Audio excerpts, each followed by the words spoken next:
Hello students, आज हम start कर रहे हैं चैप्टर 7 जिसका नाम है permutation and combinations. Permutations and combinations को समझने से पहले हम इसका फर्स्ट कंसेप्ट समझेंगे, fundamental principle of counting. Fundamental principle of counting एक टेक्निक है, तो इसको समझने के लिए यहाँ पे हम एक एग्जाम्पल ले रहे हैं। हम ये मान रहे हैं कि हमारे पास, फॉर एग्जाम्पल मैंने लिया कि if we have 3 watches and 2 bracelets,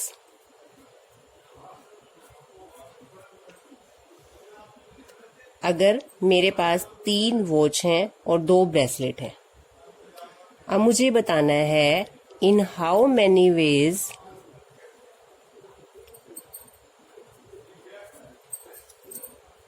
in how many ways can we wear a watch and a bracelet। अब ये तो सिंपल सी बात है कि आपने एक वॉच और एक ब्रेसलेट पहननी है, तो आपके पास 3 वॉच हैं, 3 में से आप कोई एक वॉच पहनोगे, और आपके पास 2 ब्रेसलेट हैं तो 2 में से कोई एक ब्रेसलेट आप पहनोगे।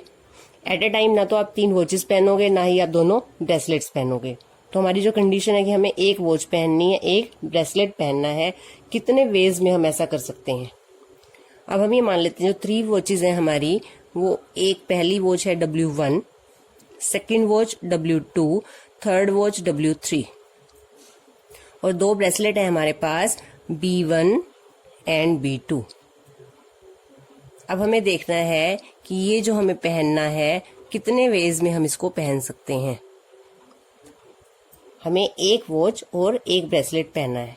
मान लो आपने W1 फर्स्ट वॉच चूज करी, तो आप ब्रेसलेट हो सकता है B1 पहनो, हो सकता है आप B2 वॉच ब्रेसलेट को पहनो वॉच 1 के साथ। ये भी हो सकता है कि आप सेकेंड वॉच पहनो और उसके साथ या तो आप फर्स्ट ब्रेसलेट पहनोगे या फिर आप उसके साथ B2 पहनोगे। और क्या केस हो सकता है कि आप थर्ड वॉच पहनोगे, उसके साथ B1 पहन सकते हो या फिर आप उसके साथ B2 पहन सकते हो। अब आप देखोगे यहाँ पे कि कितने वेज है आपके पास। W1 B1 पहन सकते हो आप, तो यहाँ से क्या आया हमारे पास, ये कॉम्बिनेशन बन सकता है हमारा, W1 B1 पहन सकते हैं हम। हो सकता है हम W1 B2 पहने, ये वाला केस या ये वाला केस। फिर हम क्या पहन सकते हैं, W2 B1, W2 B2, या फिर थर्ड वॉच के साथ फर्स्ट ब्रेसलेट या फिर थर्ड वॉच के साथ सेकंड ब्रेसलेट। तो ये सारी पॉसिबिलिटीज हैं कि हम एक वॉच और एक ब्रेसलेट कैरी करेंगे। कितने वेज हैं ये टोटल, ये हमारे पास 6 वेज हैं। तो हमने फाइंड आउट किया कि 6 वेज में हम एक वॉच और एक ब्रेसलेट को पहन सकते हैं। यहाँ पे अगर हम देखते हैं तो यहाँ पे हमारे पास कितनी वॉच हैं, 3। तो हमें एक वॉच पहननी है, तो हम तीनों में से कोई एक वॉच पहन सकते हैं। तो जो वॉच पहनने कितने वेज में पहन सकते हैं वॉच को, हम 3 वेज में। We can wear a watch in 3 ways and a bracelet in 2 ways।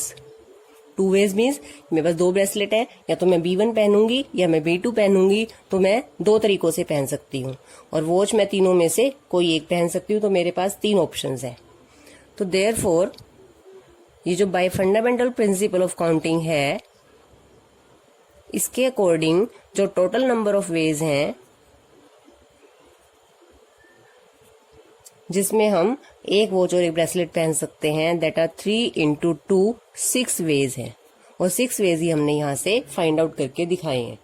तो इट मीन्स अगर आपने 2 इवेंट्स हो रही हैं, यहाँ पर एक इवेंट हो रही है एंड सेकेंड इवेंट हो रही है, then number of total ways कितने होते हैं by fundamental principle of counting, इनकी मल्टीप्लीकेशन 3 इंटू 2 6 वेज। तो हम इसको एक वॉच पहनने को इवेंट ए कह सकते हैं, ब्रेसलेट पहनने को इवेंट बी कह सकते हैं। तो अब ये क्या बनता है फंडामेंटल प्रिंसिपल कि if A event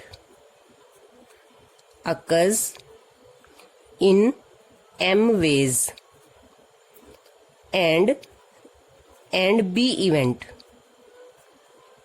occurs in n ways, then a and b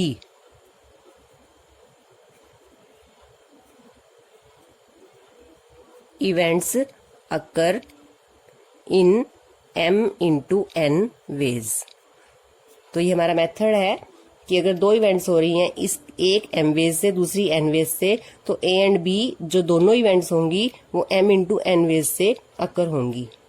और अगर यहाँ पर एक तीसरी इवेंट भी हो जाए सी इवेंट, अगर वो पी वेज से अकर होती है तो M into N into P हो जाएगा यहाँ पर। अब यहाँ पर हम एक बार इसी कंसेप्ट में एक सेकंड केस लेके चलते हैं। अब मैंने सेकंड केस लिया है, हमारे पास 3 वॉचेस हैं, 2 ब्रेसलेट हैं। अब जो हमारा क्वेश्चन है, in how many ways can we wear a watch or a bracelet. और मीन्स यानी आपको दोनों में से एक चूज करना है, या तो आप वॉच चूज कर सकते हो या आप ब्रेसलेट चूज कर सकते हो। तो आपके पास कितने वेज हैं, आप क्या चूज करोगे? फॉर एग्जाम्पल आप मान लो W1 चूज करोगे, और आप W2 चूज कर सकते हो, और आप थर्ड वॉच चूज कर सकते हो, या फिर आप ब्रेसलेट पहन सकते हो, और या फिर आप सेकंड ब्रेसलेट पहन सकते हो। तो आपके पास कितने ऑप्शंस हैं? आपके पास यहाँ पर 5 ऑप्शंस हैं। 5 ऑप्शंस हैं। तो फंडामेंटल प्रिंसिपल ऑफ काउंटिंग क्या कहता है कि अगर इवेंट ए जो है, हमारी जो इवेंट ए है, इवेंट ए हम किसको कह रहे हैं यहाँ पर? वॉच पहनने को। Event A occur in M veg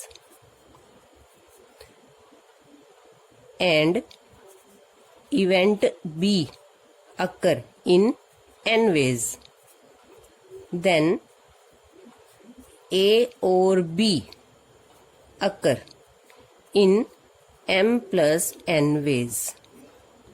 कैसे कि वॉच यहाँ पे कितने वेज से पहन सकते थे हम? 3 वेज से। ब्रेसलेट हम कितने वेज से पहन सकते थे? 2 वेज से। अब हमें वॉच और ब्रेसलेट पहनना है, या तो वॉच या bracelet. Then fundamental principle of counting के हिसाब से ये हो जाता है m प्लस n। कितने वेज हो जाते हैं? 5 वेज। और हमने यही दिखाया था कि यहाँ पर हमारे पास कितने वेज हैं? 5 वेज। तो हमारे पास यहाँ फंडामेंटल प्रिंसिपल ऑफ काउंटिंग में 2 कंसेप्ट आते हैं कि एक तो हमारे पास क्या है? प्रिंसिपल ऑफ एडिशन, और दूसरा जो क्या है हमारा? Principle of multiplication. आपने देखा एडिशन हम कब कर रहे हैं? जब हमारे क्वेश्चन में जो है और का कंसेप्ट आ रहा है कि हमें दोनों में से कुछ एक चूज करना है, दोनों नहीं। और मीन्स या।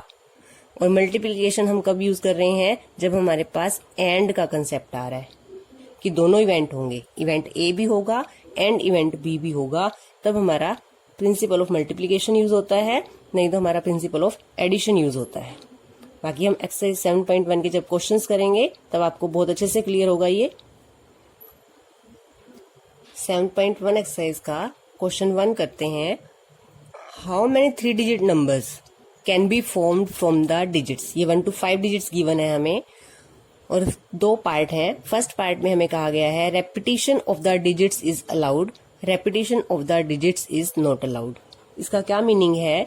इसका मीनिंग है कि अगर आप एक डिजिट को 1 to 5 में से यूज कर लेते हो तो आप उसको, रेपिटेशन मीन्स आप उसको दोबारा यूज कर सकते हो सेकंड प्लेस पे भी, और आप उसको थर्ड प्लेस पे भी यूज कर सकते हो। और रेपिटेशन नॉट अलाउड मीन्स है कि अगर आपने फॉर एग्जांपल 2 को एक प्लेस पे यूज कर लिया तो आप 2 को दोबारा से यूज नहीं कर सकते। फॉर एग्जांपल मुझे 1 2 3 4 5 से 3 डिजिट नंबर बनाने हैं। 3 डिजिट का मतलब वंस, टेंस और 100 प्लेस होंगे इसमें। इसको वंस प्लेस कहते हैं इकाई का, tens place, 100 place. For example आपने वंस प्लेस पे 2 यूज कर लिया, तो आप रेपिटेशन मीन्स 2 दोबारा यूज कर सकते हो, और रेपिटेशन नॉट अलाउड मीन्स आप 2 को दोबारा यूज यहाँ पर नहीं कर सकते। आपने 2 यहाँ लिख लिया तो आप यहाँ पर 1 या 5 ये यूज कर सकते हो, लेकिन आप यहाँ पे 2, 2, 1 यूज इस तरह से नहीं बना सकते। तो करते हैं इसका क्वेश्चन। हमारे पास हमें जो बनाना है वो 3 डिजिट नंबर बनाना है, तो आप इस तरह से अपने प्लेस को दिखाओगे। 3 डिजिट नंबर में हमारे पास 3 प्लेस हैं, ये वंस प्लेस, ये टेंस प्लेस, ये 100 प्लेस। इकाई, दहाई और सैकड़े का स्थान होता है। अब हमारे पास 1, 2, 3, 4, 5 हैं। फर्स्ट पार्ट देखते हैं। Repetition of digit is allowed. अब आपके पास 5 डिजिट्स हैं, आपको पहले वंस प्लेस को फिल करना है। हमें बॉक्स बनाने हैं, ये हमारे प्लेस दिखाते हैं, और इसके अंदर जो हम नंबर लिखते हैं वो होता है कि हम इस प्लेस को कितने तरीकों से भर सकते हैं। अब 1 से 5 तक हम यहाँ पर कोई भी नंबर लिख सकते हैं, 1 भी लिख सकते हैं, 2 भी, 3 भी, कुछ भी लिख सकते हैं। तो हम 5 के 5 नंबर यहाँ पर यूज कर सकते हैं। इसका मतलब है कि वंस प्लेस को आप 5 वेज से फिल कर सकते हो।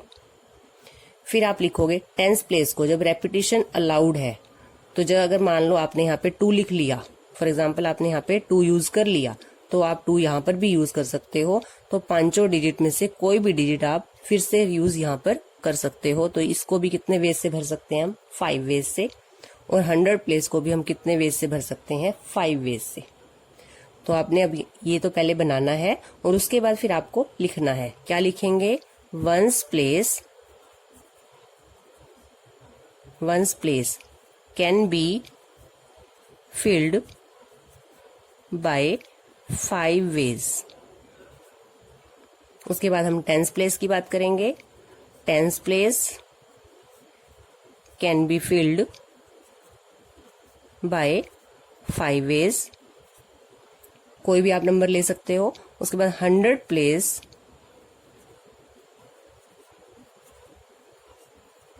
Can be filled by 5 veg.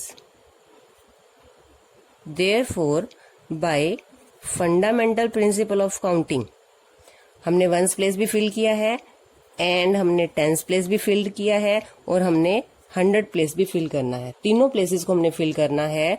तो इट मीन्स हमारे पास कौन सा लगेगा? Multiplication principle. Then by fundamental principle of counting, number of 3 digit number can be formed. कितने नंबर हम बना सकते हैं? 5 × 5 × 5, 125 नंबर्स। इतने नंबर्स हम 1 to 5 डिजिट्स को यूज करके 3 डिजिट के नंबर बना सकते हैं। सेकंड पार्ट देखते हैं इसका, जहां रेपिटेशन नॉट अलाउड है।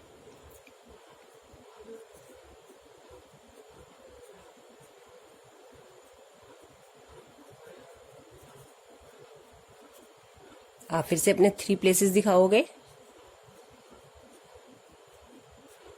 ये आपका वंस प्लेस है, ये आपका टेंस है, और ये आपका 100 प्लेस है।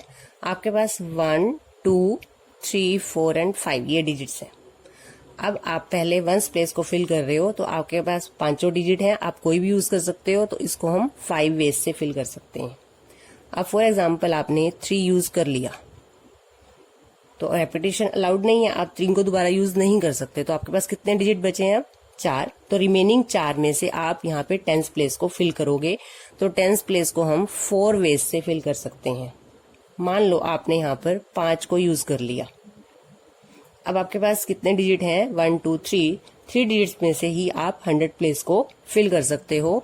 तो इसको हम 3 वेज से फिल कर सकते हैं। तो क्या लिखेंगे? Ones place can be filled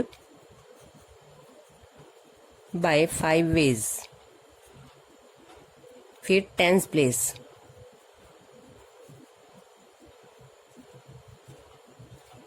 can be filled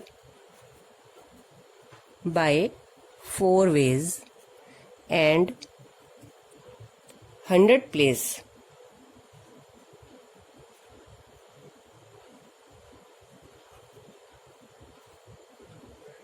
can be filled bye 3 ways. Therefore, by fundamental principle of counting, total 3-digit numbers can be formed. इन सब की मल्टीप्लीकेशन 3 into 4 into 5 तो आपके कितने आ जाएंगे 60 नंबर्स. अगर रेपिटेशन अलाउड नहीं है तब हम इन डिजिट्स को यूज करके 60 नंबर्स बना सकते हैं.